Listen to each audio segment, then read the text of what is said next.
বিসমিল্লাহির রহমানির রহিম। আমি শবনম আক্তার, সহযোগী অধ্যাপক, রাষ্ট্রবিজ্ঞান বিভাগ। আমি আজকে এই অনলাইন ক্লাসে স্বাগত জানাচ্ছি ডিগ্রি পাস কোর্স প্রথম বর্ষ যারা তাদেরকে। গত ক্লাসে আমি তোমাদের সাথে আইন এবং নৈতিকতা নিয়ে আলোচনা, স্বাধীনতা এবং নৈতিকতার বিষয়গুলো নিয়ে আলোচনা করেছিলাম। আইন ও স্বাধীনতা সম্পর্ক নিয়ে আলোচনা করেছিলাম। আজকে তোমাদের সাথে আমি আলোচনা করব সাম্যর বিষয়, অর্থাৎ সাম্য, মৈত্রী, স্বাধীনতা। এই তিনটা জিনিস একজন আরেকজনের সাথে হাত ধরাধরি করে চলে। অর্থাৎ আমাদের সমাজে যদি সাম্য না থাকে তাহলে কিন্তু আমাদের স্বাধীনতা অর্থহীন হয়ে যাবে। আর স্বাধীনতা সাম্য প্রতিষ্ঠার জন্য আইনের অপরিসীম গুরুত্ব রয়েছে। অর্থাৎ আমরা যদি সাম্য প্রতিষ্ঠিত করতে চাই, স্বাধীনতা প্রতিষ্ঠিত করতে চাই, তাহলে আমাদের যে জিনিসটা খুব বেশি জরুরি সেটা হচ্ছে আইনের স্বাধীনতা, অর্থাৎ আইনের যথোপযুক্ত প্রয়োগ। অর্থাৎ আইনের কার্যকারিতা যদি না থাকে তাহলে আমাদের স্বাধীনতা, সাম্য দুটোই অর্থহীন হয়ে যাবে। সুতরাং আমরা যদি স্বাধীনতা, যেমন সাম্য ছাড়া স্বাধীনতা অর্থহীন, তেমনি স্বাধীনতা ছাড়া সাম্য প্রতিষ্ঠিত হতে পারে না। রাষ্ট্রের উন্নয়নের জন্য সাম্য প্রতিষ্ঠা একান্ত জরুরি। তো আমরা আজকে আলোচনা করি প্রথমে যে সাম্য বলতে আমরা কি বুঝি। তো সাম্য বলতে সাধারণত সকলের সমান অধিকারকে বোঝানো হয়, যেখানে মানুষের কোনো পার্থক্য থাকবে না, সকলের সমান সুযোগ সুবিধা ভোগ করবে। কিন্তু রাষ্ট্রবিজ্ঞানে সাম্য শব্দটি বিশেষ অর্থে ব্যবহার করা হয়। রাষ্ট্রবিজ্ঞানে সাম্য বলতে বোঝানো হয় মানুষের ব্যক্তিগত, অর্থাৎ মানুষের যে ব্যক্তিত্বের পূর্ণ বিকাশ সাধন, সেটার জন্য যে দক্ষতা এবং যোগ্যতা আছে সে অনুযায়ী তাকে সেই সুযোগ সুবিধাগুলো প্রদান করা। অর্থাৎ রাষ্ট্রবিজ্ঞানে সাম্য বলতে বোঝানো হয় মানুষের ব্যক্তিত্বের পরিপূর্ণ বিকাশের জন্য দক্ষতা ও যোগ্যতা অনুযায়ী উপযুক্ত সুযোগ সুবিধার সমতা। প্রামাণ্য সংজ্ঞায় বলা যায় যে অধ্যাপক লাস্কি যেটা বলেছেন যে সাম্য হলো সেরূপ সুযোগ সুবিধার ব্যবস্থা করা যাতে কোনো ব্যক্তির ব্যক্তিত্বকে অন্যের ব্যক্তিগত সুবিধার বেদিমূলে বিসর্জন দিতে না হয়। এবং বার্কার যেটা বলেছেন যে সাম্য বলতে ব্যক্তিত্ব বিকাশের ক্ষেত্রে সুযোগ সুবিধার সমতাকে বোঝায়।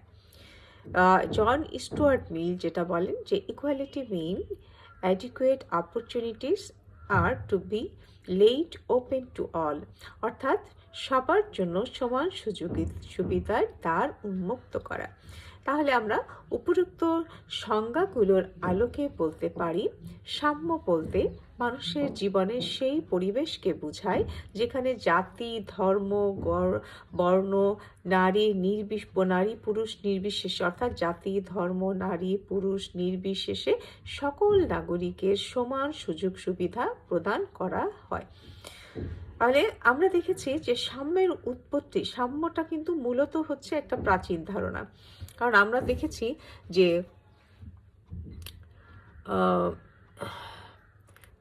যখন সমাজের শ্রেণী বিভাগ করা হয় তখন দেখা যাচ্ছে যে যারা সমাজতন্ত্রবিদ তারা যখন সাম্যের একটা সমাজের একটা শ্রেণী বিকাশ করে থাকেন তখন দেখা যাচ্ছে কি যে প্রথমে যেটা বলেন যে যেমন আমরা মার্কসের প্রসঙ্গে মার্কস এঙ্গেলসের প্রসঙ্গে যদি আমরা আসি তাহলে আমরা দেখব যে সেখানে বলা হয়েছে যে সমাজে যে কয়েকটা ভাগ আছে তার মধ্যে প্রথম যে ভাগটা সেখানে বলা হয় যে আদিম সাম্যবাদী সমাজ। অর্থাৎ আদিম সাম্যবাদী সমাজে কিন্তু সকলেই কিন্তু সমান হিসেবে বিবেচিত হতো, সেখানে কোনো শ্রেণী বৈষম্য ছিল না, সবাই সমান সুযোগ সুবিধাই গ্রহণ করতো। অর্থাৎ তার যোগ্যতা অনুযায়ী সে সমাজ থেকে যতটুকু অর্জন করতো ততটুকুই কিন্তু সে ভোগ করত। তো এরপরে সমাজ সভ্যতার ক্রমবিকাশের ধারায় আমাদের যে পেশাকে কেন্দ্র করে, অর্থাৎ যারা যে পেশার মধ্যে আছে সেই পেশাজীবী সম্প্রদায়ের সৃষ্টি হওয়ার পরে, অর্থাৎ আমাদের বিজ্ঞান ও প্রযুক্তির অভাবিত উন্নয়নের ফলে আমরা দেখেছি যে উন্নয়নের সভ্যতার ক্রমবিকাশের সাথে সাথে সমাজের যে এই যে শ্রেণীকরণ, সমাজস্থ মানুষের ভিতরে যে বিভেদের রেখা সেটা স্পষ্ট হতে থাকে। তো এই এই অসাম্যটা এতদূর মানে এতখানি হয়ে যায় বা এতটা মানে সমাজে এতটাই বিভেদ সৃষ্টি করে যে জ্ঞানী গুণী যারা দার্শনিক পণ্ডিত তারা চিন্তা করেছেন যে এই বিভেদটা, অর্থাৎ এই যে সামাজিকীকরণটা, এই যে শ্রেণীকরণটা, এটা মানুষে মানুষে একটা প্রবল একটা বিরোধ তৈরি করছে, তার মধ্যে বিভেদের দেওয়াল তৈরি হয়ে গেছে। সুতরাং এই বিভেদের দেওয়াল যদি তৈরি করা না যায় তাহলে মানবতার লঙ্ঘন হবে। সুতরাং মানবিক দৃষ্টিকোণ থেকে বিচার করেই আমরা দেখতে পাচ্ছি যে প্রাচীন গ্রিসে সর্বপ্রথম সাম্যের বিষয়টি খুব গুরুত্বপূর্ণ হিসেবে বিবেচিত হয়। সেখানে দেখা গেছে গ্রিসের স্টোইক দার্শনিকগণ সর্বপ্রথম মানুষের স্বাভাবিক সাম্য এবং সমানাধিকারের আদর্শ প্রচার করেন। তারা বিশ্বজনীন প্রাকৃতিক আইন, বিশ্বজনীন নাগরিকতা, মানুষের স্বাভাবিক সাম্যের আদর্শের কথা বলে গেছেন। তারা স্বাভাবিক সাম্যের কথা বলেছেন বস্তুত ক্রীতদাস প্রথার বিরোধিতা করতে গিয়ে।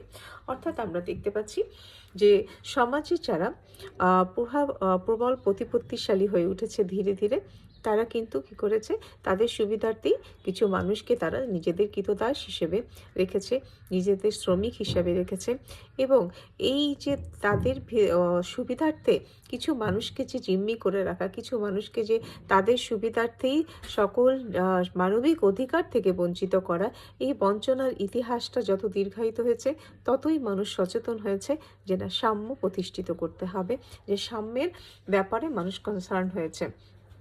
তো আজকে আমি তোমাদের সাথে যেটা নিয়ে বিশেষভাবে আলোচনা করতে চাই সেটা হচ্ছে যে সমাজ জীবনে সাম্যের গুরুত্ব। তার আগে আমরা দেখি যে সাম্যের বিভিন্ন রূপ বা প্রকার নিয়ে আমরা একটু আলোচনা করি। সাম্য বার্কার দুই ধরনের সাম্যের কথা বলেছেন, একটা হচ্ছে আইনগত সাম্য আর একটা হচ্ছে সামাজিক সাম্য। অপরদিকে লাস্কি দুই ধরনের সাম্যের কথা বলেছেন, যথা রাজনৈতিক সাম্য এবং সামাজিক সাম্য। আধুনিক রাষ্ট্রবিজ্ঞানীরা নিম্নলিখিত 7 রকমের সাম্যের কথা বলেছেন।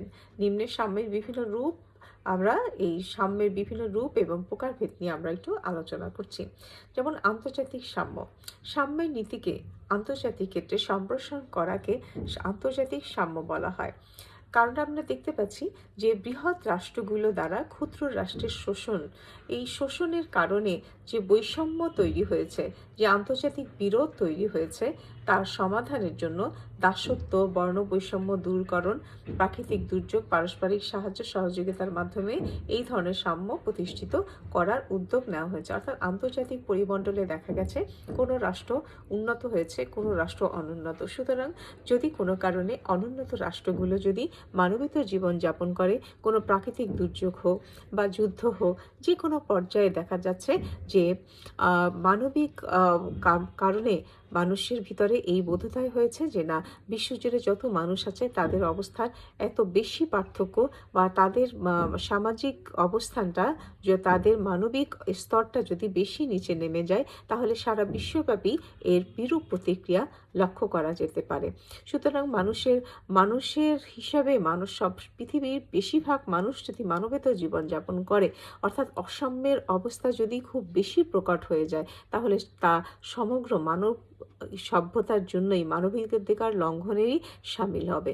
সুতরাং এক্ষেত্রে দেখা যাচ্ছে কি আন্তর্জাতিক প্রেক্ষাপট থেকেই কিন্তু সাম্যের ব্যাপারে সজাগ একটা সচেতন একটা পদক্ষেপ নেওয়া হয়েছে। আমরা আজকে জাতিসংঘের কথা বলতে পারি। জাতিসংঘ কিন্তু বিভিন্ন দেশে যখন যুদ্ধ হয় তখন কিন্তু সেই যুদ্ধাবস্থা সমাধানের জন্য বা তাদের একটা স্বাভাবিক মানবিক জীবনযাপনের নিশ্চয়তার জন্য তারা একটা উদ্যোগ গ্রহণ করে থাকে। এরপর আমরা দেখি সামাজিক সাম্য। সামাজিক জীবনে জাতি ধর্ম নির্বিশেষে সকলকে নিরপেক্ষভাবে সমান সামাজিক ক্ষমতা প্রদান করাকে বলা হয় সামাজিক সাম্য। এরপর আমরা দেখি রাজনৈতিক সাম্য। রাজনৈতিক সাম্য বলতে রাজনৈতিক অধিকার ভোগের ক্ষমতাকে বোঝানো হয়। আর রাজনৈতিক অধিকার বলতে বোঝা যায় ভোটাধিকার, নির্বাচিত হওয়ার অধিকার, সরকারি চাকরি লাভের অধিকার, সরকারি কাজে অংশগ্রহণের অধিকার, সরকারের সমালোচনা করার অধিকার প্রভৃতিকে বোঝায়। এরপর আমরা দেখছি অর্থনৈতিক সাম্য। আয় ও ধনবৈষম্যের অনস্তিত্বই হচ্ছে অর্থনৈতিক সাম্যের মূল কথা। অর্থাৎ আমাদের আর্থিক ক্ষেত্রে খুব বেশি পার্থক্য থাকতে পারবে না। মানুষের বেঁচে থাকার জন্য যেটুকু নিতান্তই দরকার সেগুলো যাতে সবাই সমানভাবে ভোগ করতে পারে। এরপরে হচ্ছে আইনগত সাম্য। আইনের দৃষ্টিতে সবাই সমান। আইন সকলের জন্য সমান। এই কথাটার উপরে ভিত্তি করেই কিন্তু এই আইনগত সাম্যের দিকটি বোঝানো হয়েছে। অর্থাৎ আইন সবার জন্য সমানভাবে প্রযোজ্য হওয়ার বিষয়টি। এরপর হচ্ছে স্বাভাবিক সাম্য। জন্মগতভাবে সকল মানুষ সমান, তাই সমানাধিকার সবারই কাম্য। এ হলো স্বাভাবিক সাম্যের মূল কথা।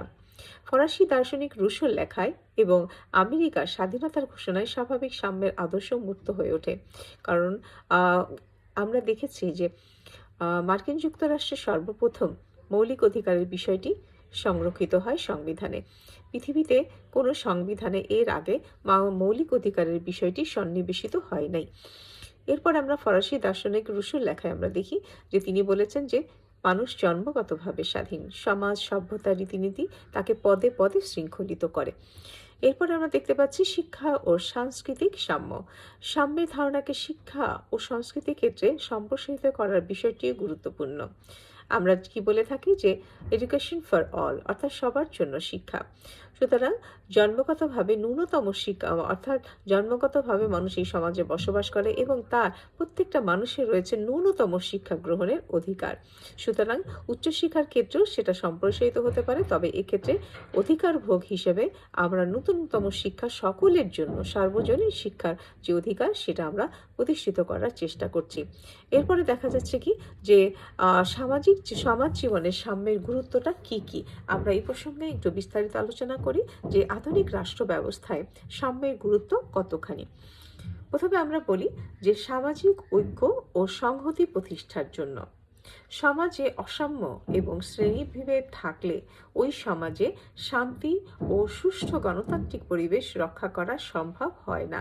তাই সমাজে শান্তি, সৌহার্দ্য এবং পরস্পর প্রতি শ্রদ্ধা এবং ভালোবাসা যদি প্রতিষ্ঠিত করতে হয় তাহলে সাম্য অবশ্যই দরকার। কারণটা হচ্ছে তোমরা খুব স্বাভাবিক দৃষ্টিতে দেখো, যদি কোনো একটা মানুষ, কোনো একটা শ্রেণী যদি খুব বেশি নিপীড়িত থাকে, খুবই একটা অমানবিক একটা মানবেতর জীবন যাপন করে, সেক্ষেত্রে তারই পাশাপাশি প্রতিবেশী যদি সে খুবই বিলাসবহুল জীবন যাপন করে, তাহলে কি হবে, একটা সময় বঞ্চিত শ্রেণী কিন্তু খুবই আন্দোলনমুখী এবং মারমুখী হয়ে উঠবে যারা উচ্চ শ্রেণী তাদের প্রতি। সুতরাং এক্ষেত্রে কিন্তু কি হবে যে সমাজে একটা বিশৃঙ্খলা অবস্থা তৈরি হবে। সুতরাং সামাজিক ঐক্য এবং সংহতি প্রতিষ্ঠার জন্য সাম্য প্রতিষ্ঠা করা খুবই গুরুত্বপূর্ণ। এরপরে আমরা আরেকটা বিষয় দেখি যে সামাজিক সাম্য, অর্থাৎ সমাজে যদি আমরা সততা এবং নৈতিকতা বোধ প্রতিষ্ঠা করতে চাই তাহলেও আমাদের কি করতে হবে, সাম্য প্রতিষ্ঠা করা খুবই জরুরি। সমাজের শান্তিপূর্ণ সহাবস্থান ও নৈতিক উন্নয়নের ভিত্তির উপর মানুষের জীবনধারা প্রবর্তনের জন্য ধনী এবং দরিদ্রের মাঝে বৈষম্য কমিয়ে সাম্য প্রতিষ্ঠা করা জরুরি। সাধারণত সমাজে ব্যাপক শ্রেণী বৈষম্য থাকলে এক শ্রেণী অতি দরিদ্র মানুষ জীবিকার তাগিদে চুরি, ডাকাতি, ছিনতাই, খুন খারাপি প্রভৃতি সমাজ বিরোধী কর্মকাণ্ড ঘটায়। প্রকারান্তরে ধনী শ্রেণী দরিদ্র শ্রেণীকে তাদের অধিকার এবং প্রাপ্য অধিকার থেকে বঞ্চিত করতে তৎপর হয়। তাই সমাজের এসব অনিয়ম এবং ক্ষতিকর দিক লাঘব করে সমাজের সততা, বিশ্বাস এবং নৈতিকতাবোধ প্রতিষ্ঠার জন্য সাম্যের গুরুত্ব অপরিসীম। যেমন ধরো আমাদের দেশে যদি ব্যাপক হারে বেকারত্ব সংখ্যা বেড়ে যায়, অপরদিকে যদি ধনী শ্রেণী যদি সেই বেকারত্ব লাঘবে যদি সেরকম পদক্ষেপ না নেয়, তাহলে কি হবে যে ধনী শ্রেণী একটা সময় যারা বঞ্চিত শ্রেণী তারা আক্রান্ত হতে পারে, তাদের স্বাভাবিক জীবনটাও কিন্তু ব্যাহত হবে। যতই তাদের ধন সম্পত্তি থাকুক না কেন, তারা কিন্তু নিরাপত্তাহীনতায় ভুগবে। সুতরাং তারা যদি নিরাপত্তার সাথে সমাজে শান্তি সমৃদ্ধির সাথে বসবাস করতে চায়, সেক্ষেত্রে তাদের যারা অসম অবস্থানে আছে, যারা খুব মানবেতর অবস্থায় জীবনযাপন করছেন, শিক্ষাহীন অবস্থায় বেকারত্বর মধ্যে জীবনযাপন করছে, সেক্ষেত্রে কিন্তু তাদের সজাগ দৃষ্টি দিতে হবে। মূলত মূলত যে ধনী গরিব এই যে বৈষম্যটা, এই বৈষম্যটা কমিয়ে আনতে হবে। সুষ্ঠু গণতন্ত্র প্রতিষ্ঠার ক্ষেত্রে আমরা দেখি সমাজে যদি সুষ্ঠু গণতন্ত্র প্রতিষ্ঠিত করতে চাই, তাহলে সমাজের মানুষের মধ্যে যে ধনী গরিবের বৈষম্য, শিক্ষিত অশিক্ষিতের যে প্রভেদ, সেটা আমাদের দূর করতে হবে। আর এসবই সম্ভব হবে যদি সমাজে সাম্য প্রতিষ্ঠিত হয়। সুতরাং সমাজে সুষ্ঠু গণতান্ত্রিক পরিবেশ নিশ্চিত করার জন্য সাম্য অতীব গুরুত্বপূর্ণ একটা বিষয়। এরপরে হচ্ছে আয় ও সম্পদের সুষ্ঠু বন্টনের ক্ষেত্রে একটি সাম্যহীন সমাজ উঁচু ও নিম্ন দুটি শ্রেণীতে বিভক্ত থাকে, ফলে সমাজে ধন বৈষম্য বিরাজ করে। এক্ষেত্রে উচ্চবিত্তরা বিলাসবহুল জীবনযাপন করে, পক্ষান্তরে নিম্নবিত্তরা দুঃখ কষ্টের মধ্যে তাদের জীবনযাপন করে। কিন্তু আয় ও সম্পদের ক্ষেত্রে যদি সমতা বিরাজ করা যায়, আয় ও সম্পদের মধ্যে যদি মানে সমতা বন্টনের, অর্থাৎ সমানভাবে বন্টনের একটা নীতিমালা থাকে একটা রাষ্ট্রের মধ্যে, তাহলে দেখা যাবে কি আমাদের যে এই শ্রেণী বৈষম্যটা অনেকটাই কমে যাচ্ছে। আর শ্রেণী বৈষম্য কম হলে আমাদের সার্বিক উন্নয়নের ক্ষেত্রেও একটা গতিশীলতা আসবে। ব্যক্তি স্বাধীনতা রক্ষার ক্ষেত্রে কোনো সমাজে সাম্য প্রতিষ্ঠা না হলে ব্যক্তি স্বাধীনতা রক্ষা করা সম্ভব নয়।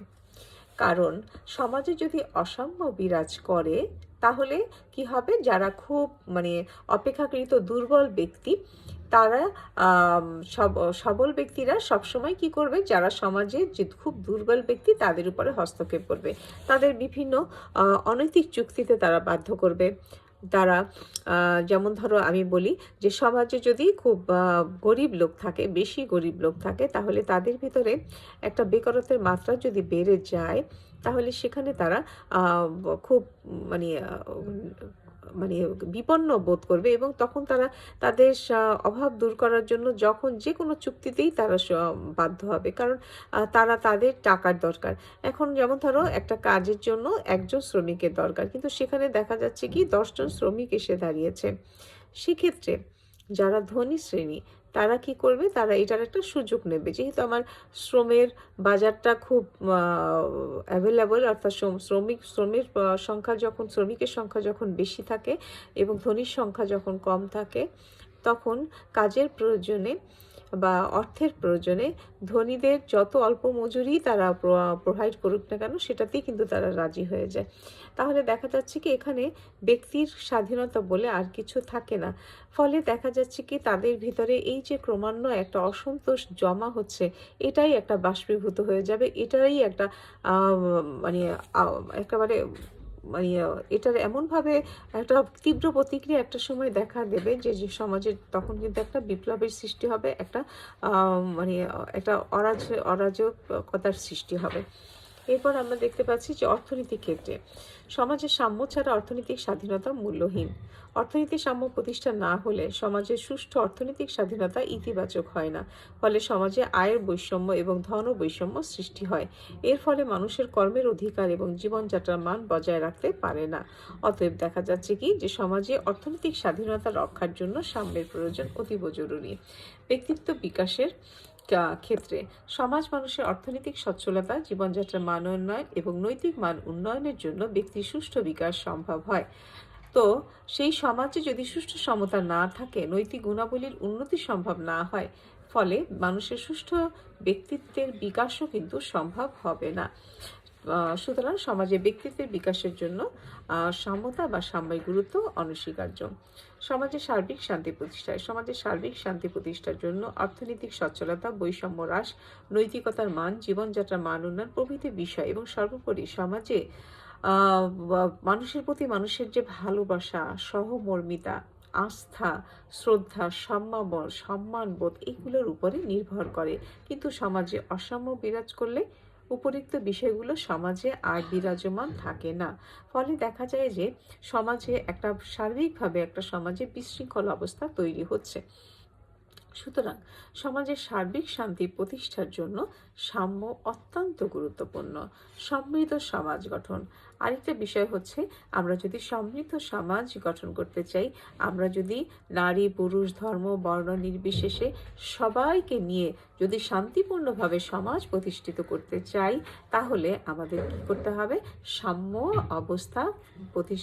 অবস্থা ফিরিয়ে আনতে হবে। অর্থাৎ সমাজে যদি কোনো রকম অসাম্যের সৃষ্টি হয়, বিশৃঙ্খলার সৃষ্টি হয়, সবার আগে আমাদের দেখতে হবে যে কোন বিষয়টা, কোন কোন পদক্ষেপ গ্রহণ করলে আমাদের সমাজস্থ মানুষের মধ্যে অসাম্য দূরীভূত হবে এবং সমাজ শান্তির শৃঙ্খলায় পরিপূর্ণ হবে। এরপরে হচ্ছে শ্রেণী বৈষম্যহীন সমাজ প্রতিষ্ঠা। বর্তমান পুঁজিবাদী সমাজ ব্যবস্থায় শ্রেণী বৈষম্য একটা বড় সমস্যা। কারণ পুঁজিপতি ব্যবস্থাটা কি? সেটা হচ্ছে যে পুঁজিপতি ব্যবস্থায় ব্যক্তি তার কতটুকু উৎপাদন করবে, কতটুকু বন্টন করবে, কিভাবে শ্রমিকের মজুরি দিবে, সেক্ষেত্রে কিন্তু সে স্বাধীন। এক্ষেত্রে কিন্তু অর্থাৎ তার উৎপাদন বন্টন বিনিময় ভোগ সব এই তার আত্ম উন্নয়নের ক্ষেত্রে, তার সম্পদ বৃদ্ধির ক্ষেত্রে সে কিন্তু পুরোপুরি স্বাধীন। এই স্বাধীনতার জন্য সে শ্রমিককে বঞ্চিত করছে কিনা সে ব্যাপারে কিন্তু রাষ্ট্রের নিয়ন্ত্রণ থাকে না বললেই চলে। তো আসার কথা যে আমাদের যে সমাজে, আমাদের বিভিন্ন রাষ্ট্রে এখন শ্রম আইন প্রতিষ্ঠিত হয়েছে, অর্থাৎ কোনো কারণে শ্রমিকের স্বার্থ লঙ্ঘিত হলে শ্রমিক সেই শ্রম আইন অনুযায়ী সেই মালিকের বিরুদ্ধে সে ব্যবস্থা নিতে পারে। তবে সেক্ষেত্রে শ্রমিক ইউনিয়নটা কাজ করতে পারে ভালো, কিন্তু অনেক ক্ষেত্রে শ্রমিক ইউনিয়নটা সেরকম জোরালো ভূমিকা রাখতে পারে না। সেক্ষেত্রে আমাদের সমাজে একটা বৈষম্যের একটা অবস্থা কিন্তু রয়েই যায়। তাহলে আমরা দেখতে পাচ্ছি যে সমাজে সাম্যের অবস্থা, আইনের চোখে সকলের সমতা, রাষ্ট্রীয় সুযোগ সুবিধার সুষম বন্টন, সরকার সকলের আত্মোপলব্ধি, আত্মবিকাশের সুযোগ, পারস্পরিক সহযোগিতা, সহমর্মিতার মাঝে রয়েছে। যে সমাজে আমরা যদি পারস্পরিক বা শ্রদ্ধাবোধ, ভালোবাসা, তারপরে নিয়ে আমরা যদি বসবাস করতে চাই, তাহলে আমাদের সেক্ষেত্রে কি করতে হবে? আমাদের সাম্য প্রতিষ্ঠিত করতে হবে এবং সেক্ষেত্রে আমাদের সকলের মাঝে একটা সুন্দর সম্পর্ক তৈরি হবে।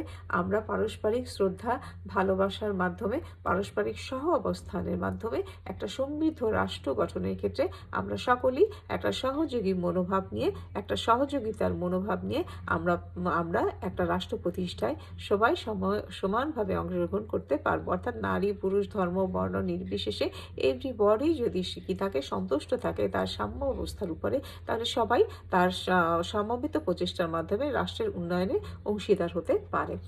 তাহলে কার্ল মার্কস এক্ষেত্রে বলেছেন, কমিউনিস্ট ইশতেহারে প্রথমেই তিনি উল্লেখ করেছিলেন যে পৃথিবীতে এ পর্যন্ত যত সমাজ এসেছে তার সকল সমাজই শ্রেণী সংগ্রামের মাধ্যমে এসেছে। এই হিসাবে সাম্যবাদী সমাজ থেকে দাসযুগে, দাসযুগ থেকে সামন্ত, সামন্ত যুগ থেকে পুঁজিবাদী যুগ যা বর্তমানে চলছে। কিন্তু অন্তিম সাম্যবাদী সমাজ ছাড়া কোনো সমাজই কিন্তু আসলে সাম্য অবস্থা ছিল না, সমতা ছিল না। সুতরাং বলা যায় সমাজের ভারসাম্য এবং শান্তিপূর্ণ পরিবেশ রক্ষায় সাম্যের গুরুত্ব অপরিসীম। আর এই সাম্য অবস্থা প্রতিষ্ঠিত হবে না যতক্ষণ না আমাদের জোরালো দাবি উঠবে। তো সবাইকে ধন্যবাদ। নেক্সট ক্লাসে তোমাদের সাথে আমার আবার দেখা হবে। সে পর্যন্ত তোমরা সুস্থ থাকো, ভালো থাকো।